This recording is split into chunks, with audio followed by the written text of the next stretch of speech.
It was March 17th, 1979. The annual rodeo was being held at Garrett Coliseum in Montgomery. Here at Azelle's Catfish Cabin, a 30-year-old cashier, Connie Little Gant, worked her regular shift. She got off work that night just before 11 p.m. You gonna go? Right after she got off work, Connie Gant stopped and talked with her sisters and a couple of restaurant employees for a few minutes. I don't think I want to go. Why? No, I've got a headache. Oh, we won't stay long. We'll just have a couple drinks. I think we should go celebrate.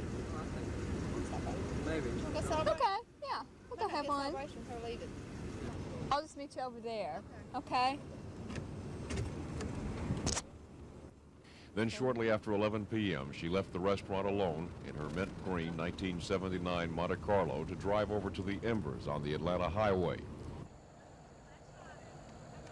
It was the last time anyone, except her killer, would see Connie Gant alive.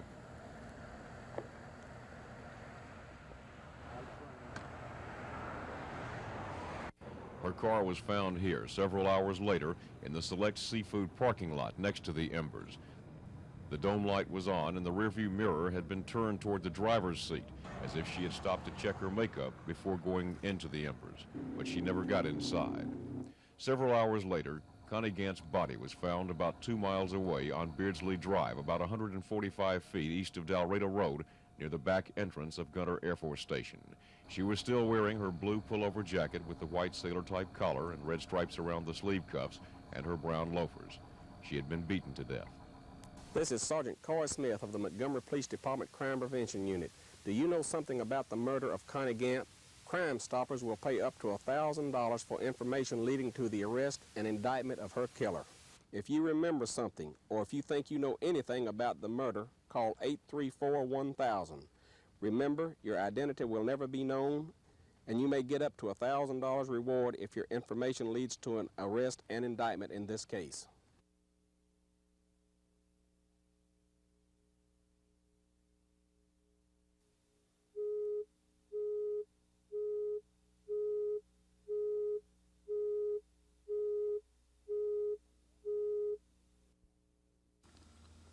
On the afternoon of May 21st, 1980, John Edward Bogle, a 51-year-old insurance executive from Montgomery, was found dead here in his ski lodge apartment. He had been stabbed and beaten to death. The night before, Bogle had attended a meeting with other insurance executives at Mr. G's restaurant on McGee Road. Afterwards, Bogle and his friends decided to drive to the Diplomat on the Southern Bypass for a few drinks. They arrived at the Diplomat about 10 minutes later. They stayed until approximately 11:30, when Bogle walked a friend to her car and told her good night. He then got into his 1975 rust-colored Chevrolet Impala and drove alone to the Governor's House Motel further on down the bypass. John Bogle was a regular at the bar here. The bartender fixed him his usual cocktail, then came around the bar and sat down beside him. She said Bogle appeared to be a little irritated, saying something about his ex-wife leaving their 2 children with a babysitter at their home in Chicago for a couple of days. I just don't like the kids left with a babysitter. About 2 o'clock that morning, Bogle got into his car and left the Governor's House parking lot. Witnesses say he was alone. Bogle didn't show up for work at his regular time the next morning, and his co-workers got worried. A couple of attorneys who were friends of Bogle's went to his apartment. One of them watered Bogle's plants regularly, so he had a key. But when they opened the door, they found their friend lying dead on the floor. He had apparently been hit on the head with a candlestick and stabbed with a butcher knife, which had been placed in his hand. The apartment had been ransacked, and a large quantity of expensive silverware and jewelry had been taken. Police also found mud in Bogle's apartment. There's a drainage ditch behind the apartment complex, and it was on the other side of this ditch, in the Ramada Inn parking lot, that police found Bogle's car. The driver's side door was unlocked and the window was down, unusual because John Bogle took a lot of pride in his car and had just completed an extensive restoration of the vehicle. Police speculate the assailant drove the car from Bogle's apartment to the parking lot, then returned to the apartment by way of the ditch. Later that same day, Bogle's wallet was found in a pond just off Interstate 85 at about the 20-mile marker. My name is Arthur Wells of the Montgomery Police Department Crime Prevention Unit. Do you know something about John Bogle's murder? Crime Stoppers will pay up to $1,000 for information leading to the indictment of his killer. Do you remember something? Or if you think you know anything about the murder, call us at 834-1000. Remember, your identity will never be known, and you may get up to $1,000 reward if your information leads to an indictment in this case.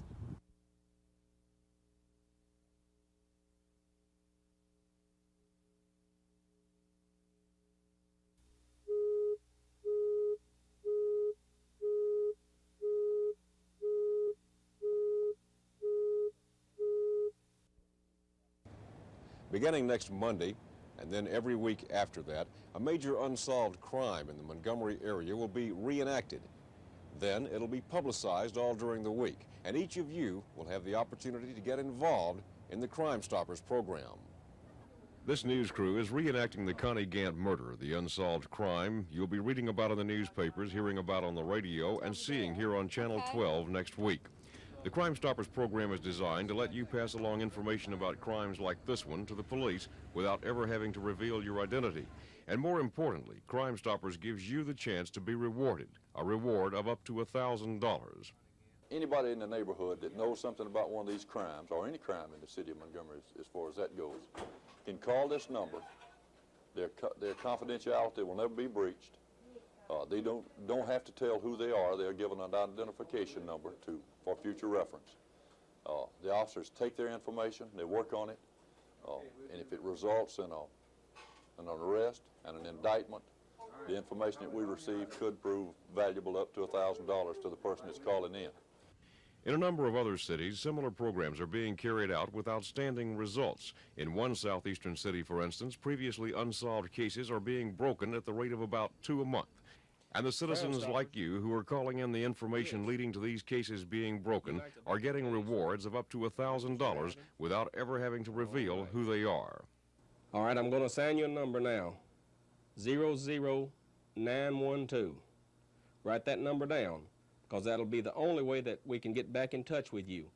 Through the combined efforts of the Montgomery Police Department, the Alabama Journal, WLWI, WHHY, WBAM, and Channel 12, the program could result in a higher arrest rate in Montgomery. And in the long run, it could mean a lower crime rate in the city.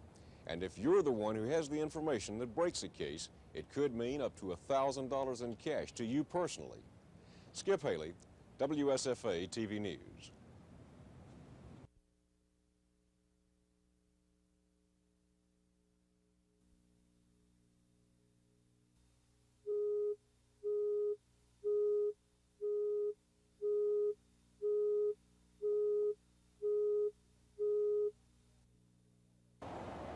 Here in Montgomery, Crime Stoppers will be a joint effort by the city, the Crime Prevention Unit of the Montgomery Police Department, and local media. The Alabama Journal, WLWI, WBAM, and WHHY, as well as WSFA TV, will all contribute space and airtime in this effort. Each Monday, the newspaper will publish information about one of Montgomery's unsolved crimes. That same day, radio stations will begin a week of broadcasts on the same information. And on the 10 o'clock news each Monday, WSFA TV will broadcast a reenactment of the crime. This segment will be repeated at noon and 6 p.m. the following Thursday. With this media blitz, it's hoped someone in the area may remember something about this crime or any other crime and notify Crime Stoppers at 834-1000. All information will be investigated, and if it results in an arrest and grand jury indictment, Crime Stoppers will notify the caller to arrange the reward payoff. The amount of the reward in each case will be decided by a 3-member panel. We have a committee composed of one member of the police department, a member of my staff, and Sister Alameda, St. Margaret's Hospital would judge the basis of the information, and then we could reward that person who gave us the information up to $1,000. Mayor Farmer says the promise of anonymity will continue throughout the entire process of the investigation, including the reward payoff. But we will give them the money in a way that it cannot be traced to them, and we don't want to tell how that will be. Right. But it will be an amount that will be secret. Mayor Farmer stressed that the reward money will be paid just as soon as possible after an arrest and an indictment. He added the money will be coming from a special fund which already is built into the police department's budget. Dave Rickey, WSFA TV News.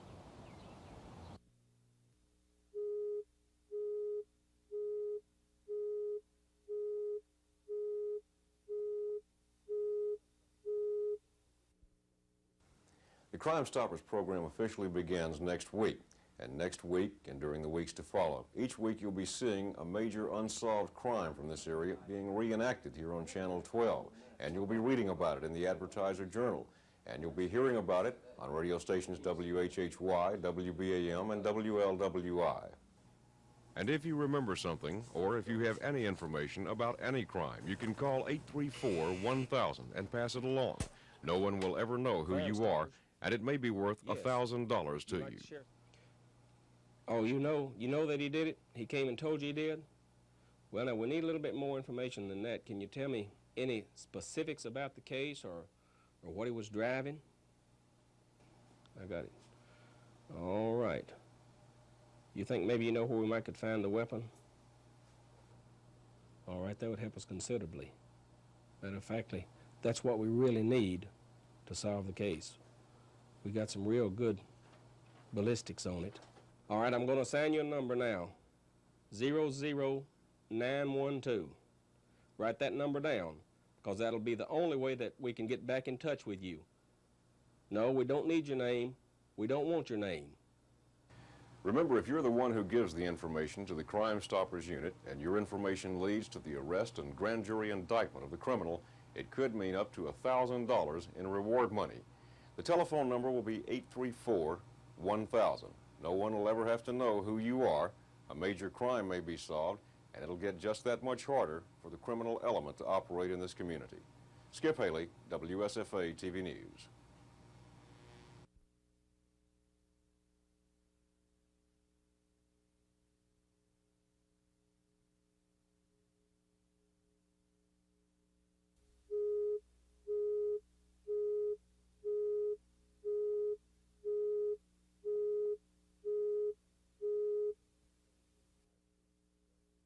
This building at 917 High Street in Montgomery is padlocked and empty today. But in May of 1979, it housed the Salvation Army's thrift store. On May 10th that year, the store was open for business, selling economically priced clothing and other goods to area residents. Inside the store, two of the Salvation Army's employees, Henry Edward Wilhoit and Edward Sewell, were on duty. About 3:30 that afternoon, two men came up High Street and they walked into the store. Just gonna look around. The men didn't stay long, and shortly after they left, Edward Sewell went to the back of the store to do some work. Then, just after 4 p.m., one of the two men came back. This time, he had a gun. This is a holdup.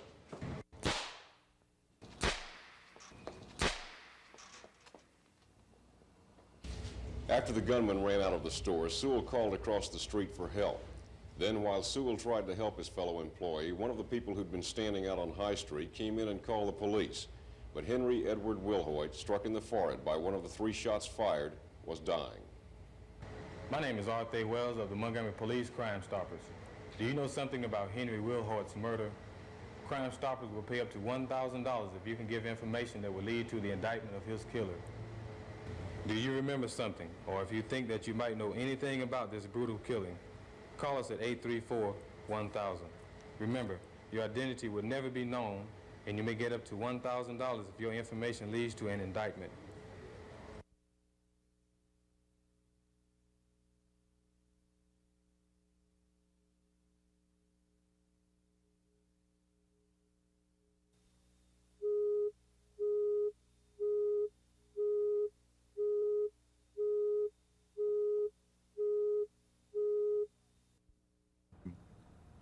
On the night of July 6, 1976, Willie James Jake Jackson stopped by the Elks Club on Cleveland Avenue and after a short while left with another person. Police investigations show Jackson and his friend rode in Jackson's reddish-orange Pontiac GTO to the friend's house. Officers speculated drug transaction may have occurred there. Later, several friends joined Jackson at his Conn Street home. They told police they left about 2 a.m. after Jackson told them he was sleepy and going to bed. This was the last time Jackson was seen alive.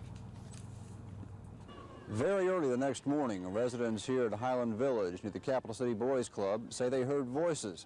They heard footsteps across this lawn behind me. Then they heard 2 gunshots. About 6:30 that morning, Dwight Wood was driving to school after making his usual stop to pick up two friends, Vivian and Judith Means. When Wood and his friends drove past the Capital City Boys Club, they saw the body of a black male lying in the parking lot across the street from the club. Wood then went to a nearby apartment and notified police. Officers subsequently discovered that Jackson had been shot twice, once in the chest and again in the leg. His car was found around the corner on Highland Village Drive. There were blood stains on the driver's side and a trail of bloody footprints leading to where the body was found. A .25 caliber bullet was found near the rear of the car. But other than the physical evidence they gathered at the scene, police have no other clues as to who shot Jake Jackson.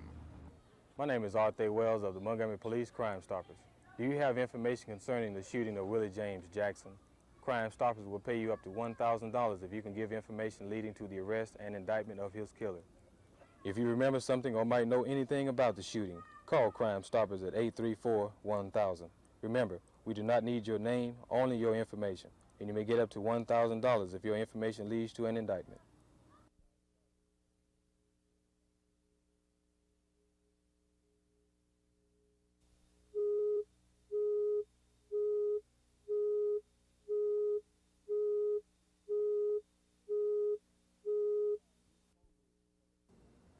In the summertime, these phone booths in front of the Clayton Court Apartments are busy almost every night. And on a September night about 4 years ago, one of the people inside one of the booths was 25-year-old Catherine Smith, an employee of Alaga Whitfield Pickle Company. Catherine Smith lived in a boarding house across the street from the phone booths. Her common-law husband, Harold Felder, was on a work release program from Kilby Prison and worked for Retreaders Tire and Supply Company. He was one of the last people to see Catherine Smith alive. That was about 7 o'clock on the night of September 15th when he stopped by on his dinner break. Earlier that day it had stormed, but by the time Felder left, the rain had ended, and Catherine made her way to her usual stop at the phone booth across the street. About 10 o'clock, Felder got a disturbing phone call from Catherine. He says he heard some talking in the background, someone making threats against Catherine, but he didn't know where she was calling from. Later that night, some people who lived near Catherine's apartment say they saw a white Ford Mustang with two people inside parked in Clayton Alley. They say they heard 2 shots fired and later saw a woman lying on the ground with another person standing over her. The next morning, about 10:30, Harold King was taking a shortcut home by the corner of Rice and Shafter Streets. He heard someone breathing hard in the bushes near the corner. He thought it might be a drunk, but decided to take a look anyway. What he found was Catherine Smith. She had been shot 3 times with a .32 caliber handgun. Paramedics and police were called and they transported her to Baptist Hospital, but she died a short time later. My name is Arthur Wells of the Montgomery Police Crime Stoppers. Do you know something about the murder of Catherine Smith? Crime Stoppers will pay up to $1,000 to anyone giving information that will lead to the arrest and indictment of the persons or persons responsible for this killing. If you remember something or think you might know anything about the murder, call Crime Stoppers at 834-1000. Remember, we do not need your name, we only want your information, and you may get up to $1,000 if your information leads to an indictment.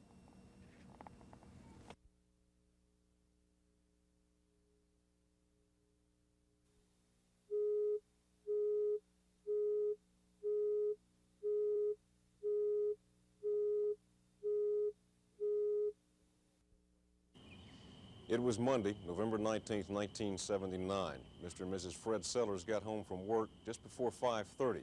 She works for South Central Bell. He's a senior vice president at First Alabama Bank. The cat, which is usually waiting for them on the steps there, wasn't there that night, but they didn't think much about it at the time. Moments later, a nightmare began for Eloise and Fred Sellers. Suddenly, a gunman appeared at the back door. He ordered the couple into the living room, where he made Fred Sellers lie on the floor. After tying up Sellers, the man gave him instructions for paying a ransom for Mrs. Sellers' safe return. Then he led her out the back door. After they left, Fred Sellers managed to work free of his bonds and call the authorities. The kidnapper who had forced Mrs. Sellers into the trunk of their blue 1978 Cadillac was driving around Montgomery somewhere. The next morning, after a night of being driven from location to location and a change of cars, Mrs. Sellers was brought to this wooded area by her kidnapper. She was blindfolded. Okay, get in the hole. Come on, you'll be all right. as long as your husband pays the ransom. Come on.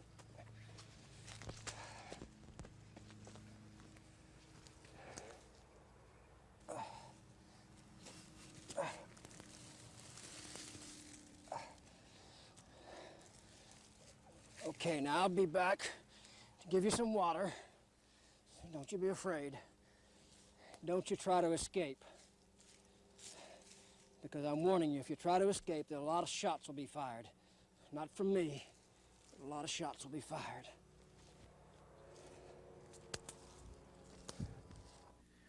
Later, when Mrs. Sellers was sure the kidnapper had gone, she managed to work herself free.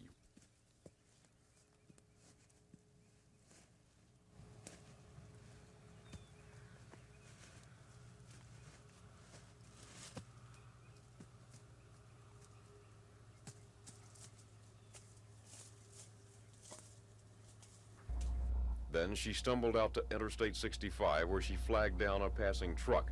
The trucker took her to a telephone, and she called the police. The nightmare was finally over. My name is Arthur Wells of the Montgomery Police Crime Stoppers. Do you know something about the kidnapping of Eloise Sellers? Crime Stoppers will pay up to $1,000 to anyone giving information that will lead to the arrest and indictment of the person or persons responsible for this horrifying abduction. If you have information about this kidnapping, call Crime Stoppers at 834-1000. Remember, we do not need your name, only your information, and you may get up to $1,000 reward. Help us solve crime in Montgomery.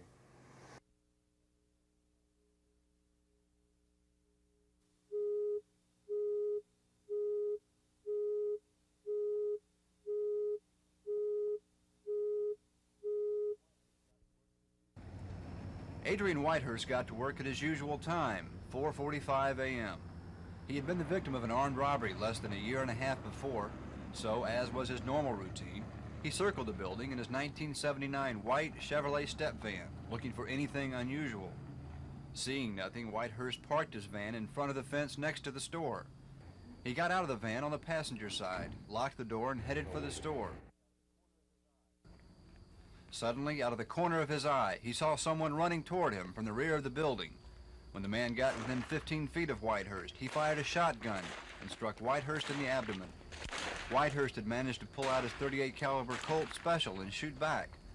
He says he's certain he hit the subject, who then fled on foot, with Whitehurst continuing to fire after him. A total of 8 shots had been fired. Nearby, a worker on the loading dock at Hodges' warehouse says he saw 2 black males running past him down the alley. One of them fit the description of Whitehurst's attacker. By this time, Whitehurst had been able to stagger inside the store and call police. He administered first aid to himself until paramedics arrived. My name is Arthur Wells of the Montgomery Police Crime Stoppers. What you have just seen is a reenactment of a shooting robbery. This, as well as other reports that you've seen on Crime Stoppers, are unsolved crimes. We can solve these crimes with your help by calling Crime Stoppers and giving us information. If your information leads to an arrest and indictment, you will be paid up to a possible $1,000 in reward. You do not have to give your name or any other information about yourself. If you have information about this robbery and attempted murder or any other serious crime, call Crime Stoppers at 834-1000. Help us solve crime in Montgomery.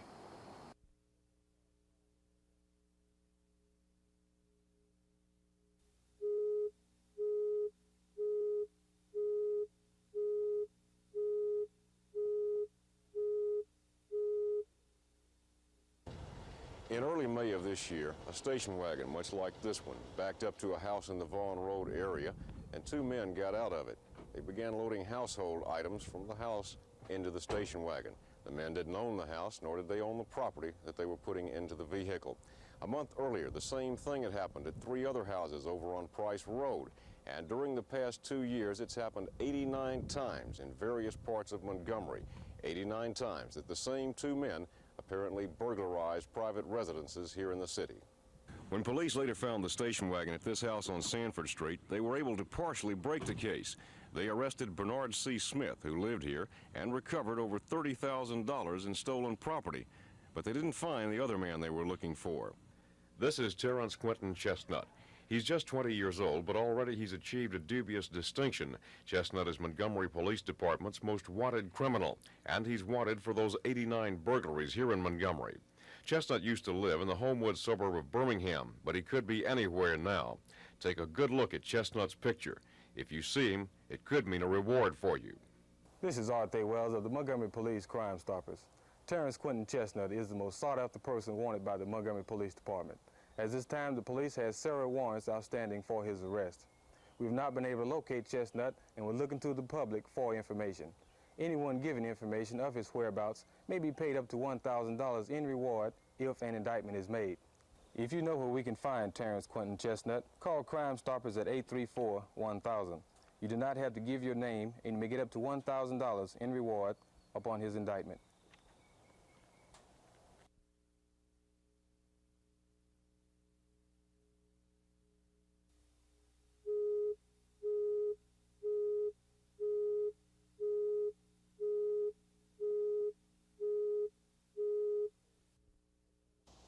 This is South Perry Street in the midst of one of Montgomery's prettiest neighborhoods.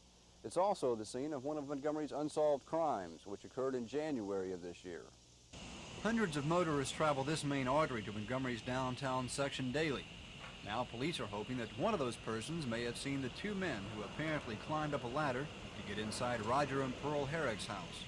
Mr. Herrick was awakened about 6:30 in the morning when someone turned on a hall light outside his bedroom.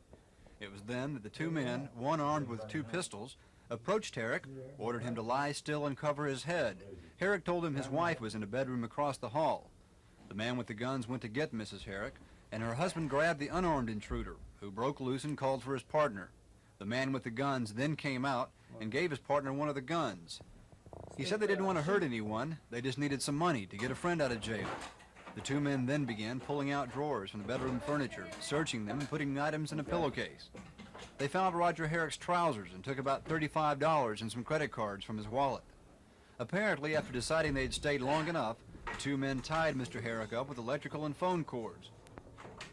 It was then that one of the guns discharged into the floor.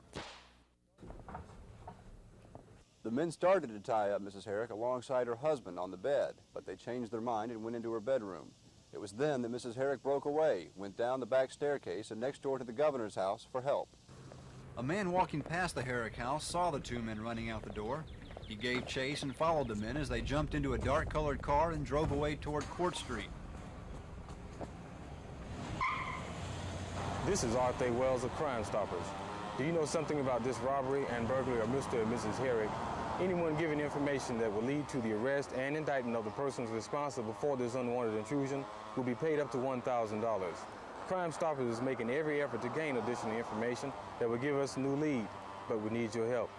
If you know or have heard anything about this or any criminal activity circulating in Montgomery, call Crime Stoppers at 834-1000. You do not have to give your name, and you may get a reward for your information.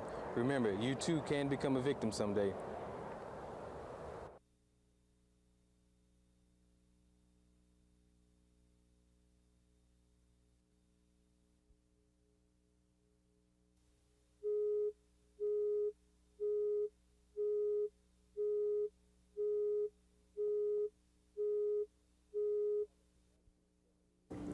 In mid-August of 1978, heavy rains had caused extensive flooding in south-central Alabama and in Montgomery. The legislature had been called back into a special session, and there were rumbles of a possible strike by employees of the Alabama Power Company. Saturday morning, a man, a lot like this one, walked into the Central Bank here in the Normandale Shopping Center just before the bank closed for the day. Yes, sir. May I help you? Let me have 41s. All right, sir. Put all the money in the bag. Beg your pardon? Let me have all your money. Yes, sir.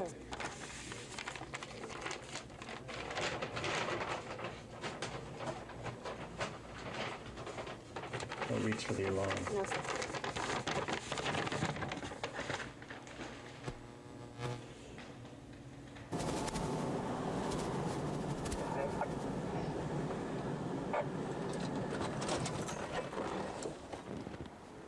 This is Arthur Wells of Crime Stoppers. During the past 9 weeks, you've seen various unsolved crimes on our weekly series of reenactments. Today, we've restaged a bank robbery. Anyone giving information that will lead to the arrest and indictment of the person committing this robbery will be paid a reward. Police are looking to the public for more information that will give us a new lead to solving the case. If you have information concerning this robbery or any criminal activity circulating in Montgomery, call Crime Stoppers at 834-1000. You may get up to $1,000 if your information leads to an indictment.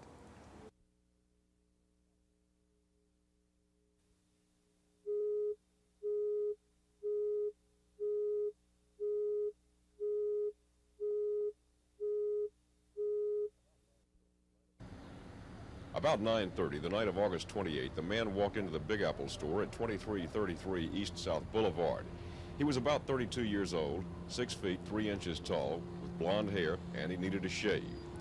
He asked an employee for a job application, so the employee called the store manager over to get the man one. The manager and the suspect then went to the office area. When they got there, the manager went to the desk to get an application to give to the man. That's when the lone bandit made his move.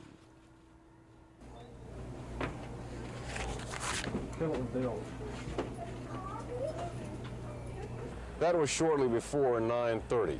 Less than an hour later, the man appeared again, this time here at the superfood store at 805 West South Boulevard at the intersection of Davenport Drive. This time he told the cashier he wanted to get a check cashed. Then he got the cashier to step down from the office and told her to give him all the cash. She called the store manager. The manager and the cashier went back to the meat cooler with the man following. Then the manager came back to the front of the store, escorted by the armed bandit, where he too was ordered to fill a grocery sack with money. A few minutes later, the bandit walked out of the store. Montgomery police are still looking for him. This is Arthur Wells of Crime Stoppers. Do you know who robbed Big Apple and Superfoods? Crime Stoppers will pay a reward of up to $1,000 to anyone giving information that will lead to the arrest and indictment of the person that robbed these two grocery stores. If you have information concerning this robbery or any other criminal activity circulating in Montgomery, call Crime Stoppers at 834-1000.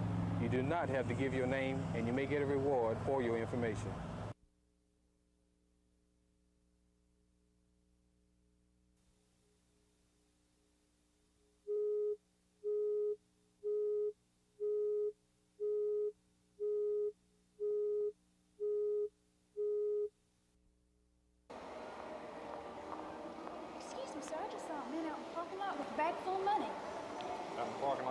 Yeah, just outside. Excuse me, miss. Were you the lady that was with me when I found this money? Yes, I was. It contains $3,000. I figured you and I'd go ahead and split it. Okay. Have you told him about it? I was just mentioning it to him. Well, if he knows, I guess we better let him in. You want in on this? Yeah. $3,000. It's just found money. I guess we can split it. Yeah. Okay, here's what we're going to do. My boss says that this money doesn't need to be turned into police or anything. We'll just split it. What he wants is $300, and he'll handle everything, and we'll make $900 apiece. I've got my 100 right here I'm going to give to him. If you want in, give me your money. Yeah, I want it. Yeah, I want him. Yeah. Okay, here's what we're going to do. I'm going to go give the boss this money. He's going to divide the money up into 3 envelopes. I'll go up there first and get my envelope. Then you go up 15 minutes later and get your envelope, and then you wait 15 minutes after she's gone, and you pick up your envelope. No names, no nothing, just $1,000 apiece. Sounds good. Good. Okay. All right.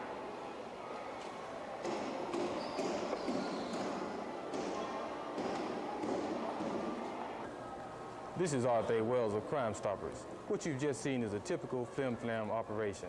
Over the past few years, Montgomery has had its share of these flim-flams. This program is strictly to enlighten you, make you more aware of the various tactics used by these con artists. They tend to favor the shopping centers. The most vulnerable people are of no certain age group or class of person, but the ones with the most greed, those that feel they can get something for nothing. If you're ever approached by an unknown person that makes you an offer that you can't refuse, simply tell them you're not interested, get a description as close as possible, and call the police.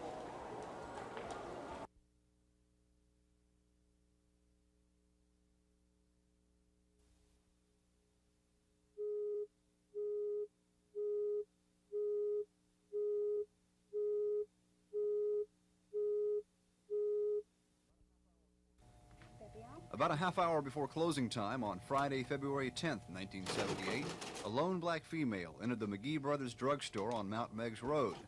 After browsing a while, the woman bought a pack of gum and left.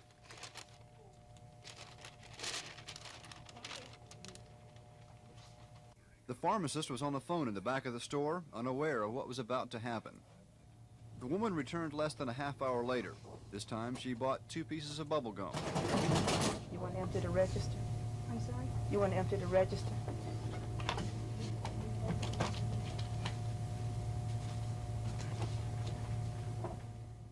About 2 months later, McGee Brothers was robbed again by a lone female suspect. Although there was another clerk on duty that night, police say the description of this suspect is very similar to that of the suspect of the first robbery. This time, the woman asked the clerk for a bar of soap and some candy. And would there be something else? Yes, I'll take this too. Okay. Give me the money. What did you say? Give me the money. Miss Farmer! Miss Farmer! Miss Farmer! A witness in the area says a large, dark-colored car was parked with its lights on between this store and the adjacent post office at the time of the robbery.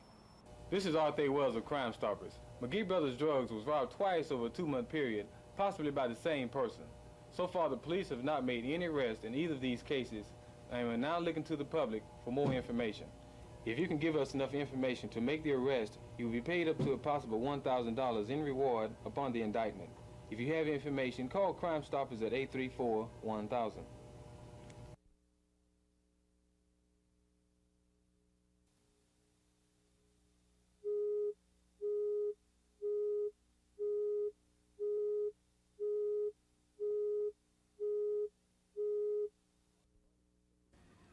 On the night of December 7th, 1979, 2 employees of the Food World at 15 West Fairview were leaving the store to make a deposit at the First Alabama Bank. As they walked toward their car, they noticed a man following them. Moments later, they saw 4 more men approaching them, so they turned back toward the store. As they did, the man who had been following them grabbed the bank bag with the money. He walked off toward Fairview. At the same time, the other 4 took the employee and the security guard over to the back of the nearby Prado apartments. Once the group got to the rear of the apartment complex, the men handcuffed the robbery victims, the security guard to a fence and the employee to a tree. Don't talk or we'll be back. After the gunman left, the 2 victims began yelling for help, and a few minutes later, a lady who lived nearby called the police. This is Arthur Wells of Crime Stoppers. What you've just seen is a restaging of a robbery. This robbery is possibly related to another robbery that occurred at another grocery store in this area at that time. Right now, the police have very few leads, but we're hoping that this reenactment will spur the flow of information to the police. If you have information, call Crime Stoppers at 834-1000. You may get $1,000 in reward for your information.